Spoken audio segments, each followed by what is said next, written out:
Less than 2 weeks for the release of Shadow of the Erdtree. So if you wanna finish your first playthrough before the DLC, or if you're playing Elden Ring for the first time, here are some tips to make your experience easier in the lands between. And let's start with character creation. Classes are only important in the first 10 to 20 hours. If you're into a magic build, you get a staff and some spells from the beginning.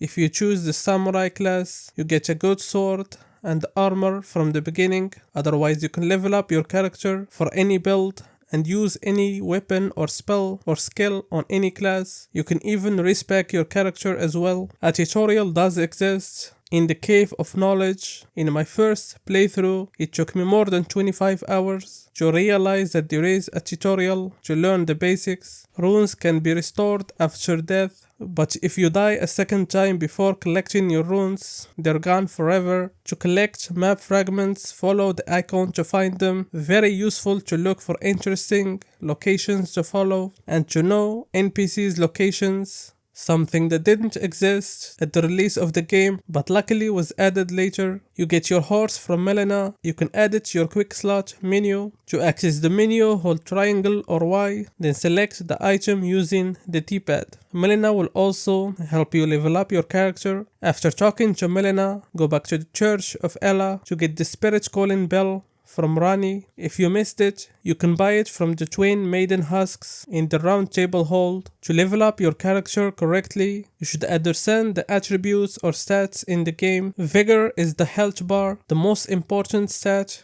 especially at the beginning of the game. If you are struggling and being one-shotted by bosses, then level up your vigor. Mind is the blue bar or FP. You can use it for Ashes of War, special weapon attacks, spells, incantations, summoning spirits. Even bows and crossbows use FP. Endurance, which is the green bar, it's not only important for equip load. You need stamina for dodging, guarding, and attacking, so don't ignore it. Strength for strength weapons and builds. Dexterity for dex builds and weapons. You also need it to increase the speed of casting spells and incantations. Intelligence is useful for spells, intelligence, weapons and builds. Fate for incantations and fate weapons and builds. Arcane for arcane weapon builds. And of course, for better item discovery. In general, vigor, mind, endurance are important for every build. Beside these stats, focus on one main stat, and that depends on the weapon you are using. Don't try to level up everything equally, but if you messed up your stats, you can respec your character. You only need a larval tier and to defeat one of the early bosses, but to level up your character correctly, you should check weapon requirements for your favorite weapon, which are the stats you need to use it correctly. You should also understand the weapon scaling. If you have a weapon with an S or A scaling in strength, you will get more damage by leveling up strength. If you are using a dexterity weapon, choose a weapon with high dexterity scaling, but to get the most damage from your weapon, especially at the beginning of the game, you can upgrade it using smithing stones and somber smithing stones, and you can use them without worrying about any limitations. By collecting the required bell bearings, you can buy unlimited number of smithing stones and somber smithing stones. However, ancient smithing stones are limited, so use them wisely. Same can be said about upgrading your spirit summons. You can buy unlimited number of ghosts and grave gloverworts, but great ghosts and grave gloverworts are limited. But what's great, if you collect the bell bearings, you will still have them in New Game Plus. For shields, make sure that you pick up a shield with 100% physical damage negation. Great shields are even better for inflicting enemy attacks and using guard counters. You can use guard counters after guarding an enemy attack by pressing L2. Bows and crossbows can be useful for range combat. To use a bow, you need arrows, and to use a crossbow, you need bolts. You can craft arrows by collecting materials and cookbooks. Ashes of War are a great way to add special attacks to your weapons. Some weapons already have special attacks. To use Ashes of War, you must collect the whetstone knife from the Gatefront ruins at the beginning of the game, and you can duplicate these Ashes of War by using an item called Lost Ashes of War. There are a variety of weapons, each in a different category with a different moveset. Daggers, swords, spears, great swords, and whips. Using 2 weapons in the same category. For example, using 2 daggers is called power sensing. You will get a different moveset by pressing L1. There are a lot of amazing spells and incantations in Elden Ring. Spells require a staff, while incantations require a seal. Look for the towers. There are a lot of puzzle towers in the game. By solving the puzzle, you will get a memory stone, an important item to use as many spells and incantations at the same time. Crafting is something I didn't do a lot, to be honest, especially at the beginning of the game, but you can craft some useful items by collecting material. You get the crafting kit from Kali in the Church of Ella. To craft more items, you need cookbooks. You can collect them from merchants. And also, in the open world, talismans are essential to get the most of your build. You get more talisman pouches by defeating some bosses. And there are a lot of great talismans. For example, the claw talisman is good for enhancing jump attacks. The golden scarab will increase the number of runes you get by defeating enemies by 20%. There is even a talisman that will let you keep your runes after death. There are lots of amazing talismans, so search for the ones suitable for your build. By defeating bosses you get great runes, but you must activate these great runes from their divine towers and use a rune arc to actually activate the great rune and use its abilities from using these great runes. After death you must use another rune arc, and from the round table you get bosses, weapons, and armors by talking to Enya the finger reader. But for every boss with 2 good options, a good weapon and a spell, for example, use the Wandering Mausoleums to duplicate the remembrance of the boss and get both options from the same boss. There are 7 Wandering Mausoleums, so only duplicate the boss remembrance that you find useful. Flasks should be distributed based on your build. You have the Flask of Charisma Tears for HP and the Flask for Cerulean Tears for FP. A Mage or Phage build needs more FP, so more Cerulean Tears are necessary. You can collect Secret Tears from the Churches of Marika to heal more HP or FP with each flask.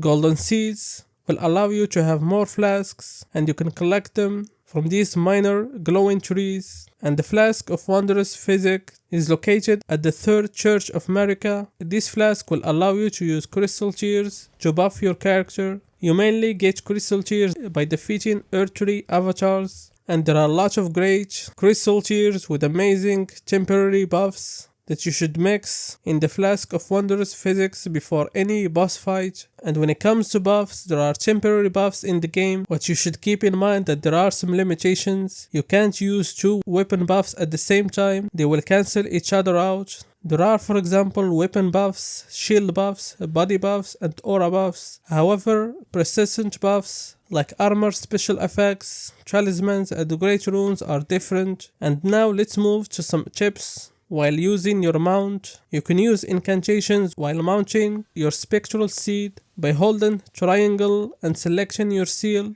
Because I was using the seal on my left hand, it took me hours of gameplay to realize that incantations can be used from the mount just like spells. A heavy weapon means fat roll while fighting enemies, but that's not a problem while using your mount, so you can equip any weapon or armor on your mount. You can attack from the right side by pressing R1 and R2, R1 for light attack and R2 for heavy attack. You can also use attacks from the left side by pressing L1 and L2. You can change the direction in the air by a double jump. You have iframes while mounting or dismounting to dodge enemy attacks. You can jump using spirit springs, but you can also drop without any fall damage. Now let's move to some gameplay tips. You can lock on to enemies by pressing R3. Stamina is just as important as health, so always keep track of your stamina while fighting. If you are struggling with combat, try blocking fast attacks and dodging slow attacks. Dodging backward is good, but sometimes dodging forward will give you the chance to get a hit or two after the dodge. If you have a heavy equip load and you are fat rolling, use jumping to avoid enemy attacks and use jump attacks for some damage, but it's always better to have a mid equip load or if possible a light equip load to dodge the enemy attacks faster. Parrying is broken. It's an advanced skill, but if you learn how to parry, that will make some boss fights significantly easier. And keep in mind that lighter and smaller shields are better for parrying. You can stagger bosses or break their poise by jump attacks, guard counters, and heavy attacks. Try two-handing a weapon if you don't have the required stats. The same if you're fighting an enemy where a shield is not useful, try two-handing the weapon for more damage. Use spirit summons to make fighting bosses easier. You can get the spirit calling bell from Rani at the start of the game. You can use your spirit summons when you see this icon, and there are some NPCs that you can summon in some boss fights. Stealth is important to reduce the number of enemies. There are also some incantations and armors to be more stealthy. And now let's move to some general tips. Collect stone sword keys to unlock stone sword fog walls. This is a very useful one. Use arrows to deactivate the fire pillars in catacombs. Simply hit the fire pillars with arrows to stop it. If you attacked any NPC by mistake, visit the Church of Vow, receive absolution, but you need an item called Celestial Dew.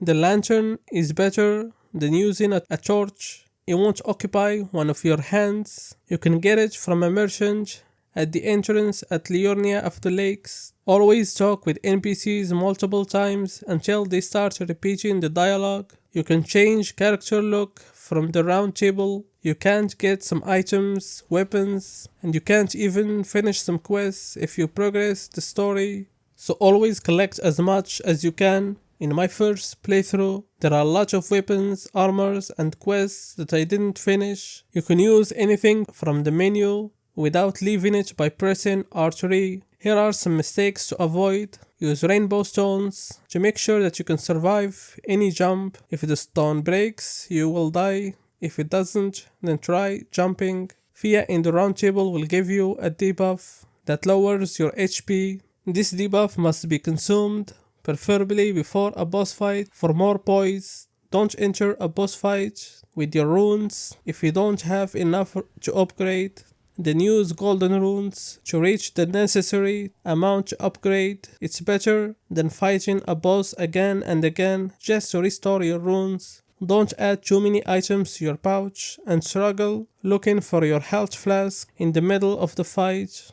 Don't roll in scarlet rot or poison areas. The effect will keep increasing even after leaving the poison or rot area. Use your mount for no damage if possible. But most importantly, if you find any boss fight difficult, leave, explore more areas, defeat easier bosses, learn the game, and then come back. Don't fight a tough boss without leveling up your HP and using all the tools in the game.